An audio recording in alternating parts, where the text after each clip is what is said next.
Good morning students of class 12th myself Rahul sir.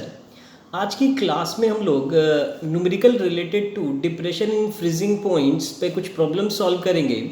इससे पहले हमने आपको कोलिगेटिव प्रॉपर्टीज़, जिसमें हमने फर्स्ट आपको बताया था relative lowering of vapour pressure, और उसके बारे में डिटेल डिस्कशन की थी। फिर उसके न्यूमेरिकल्स भी हमने सॉल्व किए थे।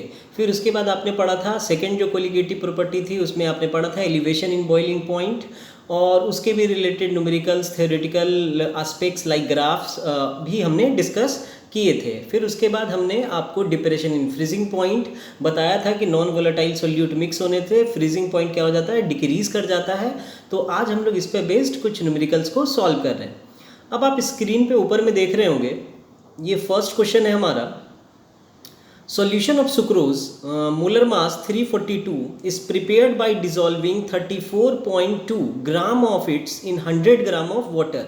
Find out freezing point of the solution. This is our very first question, and the Kf for water is 1.86 Kelvin kg mole inverse. ये आपको याद भी रखना चाहिए। बहुत बार क्या होता है कि प्रॉब्लम में ये नहीं दे रखा होता है, तो स्टूडेंट्स को ये एडवाइस रहती है कि आप इस डाटा को याद रखिए। अब देखिए, हमारे पास सबसे पहले अगर हम लोग फ्रीजिंग पॉइंट कैलकुलेट करना है तो हमें एक फॉर्मूला नोन होना चाहिए, जो कि होता है, आप पिछली क्लासेस में पढ़ेंगे, delta T F is equal to K F into M M is the molality of the solution. तो यानी हमें मोलैलिटी चाहिए। आप स्क्रीन पे देख रहे होंगे, मैंने उसे इंसर्कल किया है। मोलैलिटी कैसे निकलती है? तो मोलैलिटी होती है number of mole of solute by weight of solvent in KG. तो अभी आप जब देख रहे हैं कि 34.2 ग्राम 1000 ग्राम ऑफ वाटर में मिक्सड है, यानी वाटर 1000 ग्राम में मिक्सड है, यानी हमारे पास सॉल्वेंट का वेट जो है वो 1000 ग्राम गिवन है। ठीक है, तो इसका मतलब हो गया 1 kg। तो हम लोग डायरेक्ट प्लेस कर देंगे 1 kg।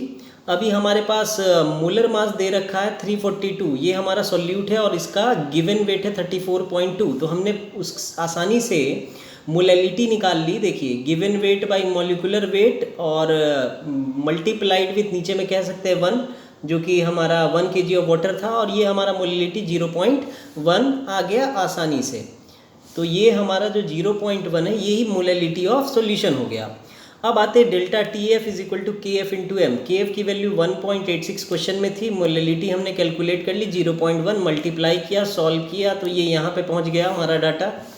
अब हमें फ्रीजिंग पॉइंट निकालना था। तो आपको पता होगा कि जो डेल्टा टी एफ जो हमने पढ़ा रखा था, ये बहुत ध्यान रखने वाली बात है कि it will be initial minus final होता है, ना कि फाइनल माइनस इनिशियल। तो ये बॉइलिंग पॉइंट के जैसा नहीं, क्योंकि बॉइलिंग पॉइंट तो रेस कर गया था ना, बढ़ जाता है, लेकिन फ्रीजिंग पॉइंट क्या होता है, घट जाता है। इसीलिए इनिशियल वैल्यू ज़्यादा होती है और फाइनल वैल्यू कम होती है एक्चुअली में। तो हमें निकालना था फाइनल फ्रीजिंग पॉइंट। तो अगर हम यहाँ से टीएफ की वैल्यू कैलकुलेट करते हैं, आप स्क्रीन पे थोड़ा समझिए इसको। अगर हम टीएफ की वैल्यू कैलकुलेट करते हैं तो it will be T I minus delta TF. यही होगा ना, यही होगा। हमारी जो इनिशियल बॉइलिंग पॉइंट थी, यानी वाटर की इनिशियल, क्योंकि ये सॉल्वेंट की प्रॉपर्टी होती है, तो वाटर का इनिशियल फ्रीजिंग पॉइंट इनिशियली 273 होगा, और जो delta T F change in freezing point हुआ वो 0.186 का, उसको हमने सब्ट्रैक्ट कर दिया, यानी हमने इनिशियल वैल्यू से डेल्टा टी एफ को सब्ट्रैक्ट कर दिया। तो हमारा final value of temperature that is delta T F that is final freezing point हमें ऑब्टेन्ड हो गया। उम्मीद करेंगे कि आप इस प्रॉब्लम को बहुत आसानी से समझ गए होंगे। Thank you.